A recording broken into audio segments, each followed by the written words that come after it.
ہمارے معاشرے میں عورت سے جب غیر محرم جب ہمدردی جتاتا ہے تو عورت کو اپنا محرم مرد ظالم لگتا ہے۔ نکاح کو مالی سٹیٹس کے ساتھ مت جوڑیں، بلکہ اچھی نیت اور رب پر توکل کے ساتھ جوڑیں۔ آپ کا رب آپ کے مال اور عزت دونوں میں اضافہ کر دے گا۔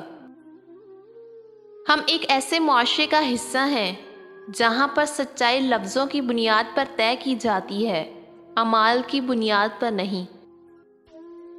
بچیوں کو تعلیم سے محروم رکھنا، زبردستی شادیاں کرنا، انہیں چار دیواری میں نظریں بند کر کے دوسروں پر انحصار کرنے پر مجبور کرنا، بچیوں کو زندہ درگور کرنا ہے۔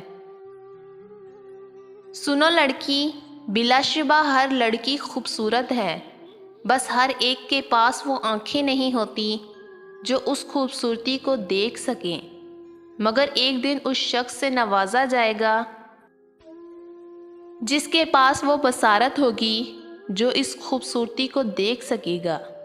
پھر وہ دنیا بھر کے لیے بھلے عام سی لڑکی رہی ہو، مگر وہ تمہیں یہی کہہ کر پکارا کرے گا، سنو اے چاند سی لڑکی۔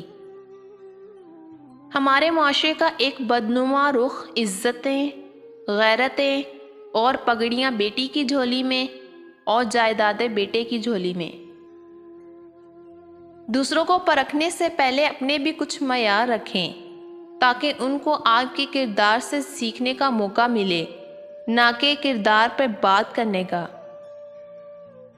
ہمارے معاشرے میں آج کل نوجوان جو پروٹوکول گرل فرینڈ کو دیتے ہیں، اگر اتنا بیوی کو دیں تو ازدواجی رشتے میں موج بھی لگ جائے۔